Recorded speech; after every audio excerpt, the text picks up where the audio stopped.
La mort d'Étienne entraîne la conversion de l'apôtre Paul. Sa mort démontre que le message de la croix est vraiment la puissance de Dieu.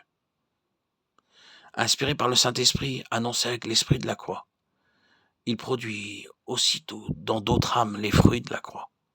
Saül n'assista-t-il pas en une certaine mesure aux souffrances du Seigneur Jésus en étant le témoin de celles d'Étienne? À l'exemple du Maître, le disciple prie pour ses bourreaux, à l'heure suprême. Père, pardonne-leur, ils ne savent pas ce qu'ils font.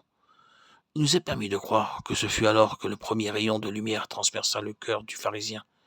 Et lorsque, quelques jours plus tard, le Seigneur ressuscité l'appellera sur le chemin de Damas, « Saül, Saül, pourquoi me persécutes-tu » Il ne lui sera pas difficile de répondre, « Seigneur, que veux-tu que je fasse » Saül avait vu l'Esprit de Christ à l'œuvre dans le martyre d'Étienne. Et vaincu lui-même, il tombait aux pieds de son Seigneur. De même qu'Ésaïe avait été choisi et préparé pour annoncer la merveilleuse histoire de la croix et nous dépeindre des siècles à l'avance l'agneau de Dieu. Paul est maintenant appelé pour annoncer la bonne nouvelle du salut. C'est dans une rencontre personnelle avec Dieu que l'apôtre, comme le prophète, furent préparés pour leur service.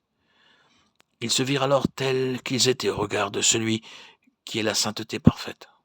« Malheur à moi, je suis perdu », s'écrie Ésaïe. Et l'apôtre des gentils nous dit plus tard, « Je sais que le bien n'habite pas en moi, dans ma chair. » L'un et l'autre se donnent alors à Dieu sans réserve. « Me voici, envoie-moi », dit le prophète. « Seigneur, que veux-tu que je fasse ?» demande Saül. Les larmes que verse Ésaïe sur son peuple, la douleur de Paul devant l'aveuglement d'Israël, témoignent assez de l'agonie d'âme qu'ils souffrent et du don complet de leur vie au service de Dieu. Tous deux annoncèrent le message du calvaire. Pour le prophète, ce message était encore voilé et comme enveloppé. Mais lorsque l'apôtre des gentils commence son ministère, l'œuvre du calvaire est achevée. Tout est accompli.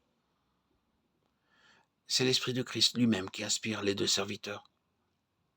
À Ésaïe, il donne plus particulièrement le message des souffrances, de l'immolation, et à Paul, celui des fruits à jamais glorieux et bénis du sacrifice du calvaire. Aussi, ne sommes-nous pas surpris d'entendre l'apôtre déclarer expressément que l'évangile qu'il annonce ne vient point de l'homme, et qu'il ne l'a reçu ni appris d'aucun homme, même pas de ceux qui avaient été témoins des souffrances du Christ, mais qu'il le tenait d'une révélation du Seigneur. Et il écrit effectivement aux Galates que son évangile est d'origine divine, céleste, qu'il a reçu d'une révélation de Jésus-Christ. Galates 1, 11, 12.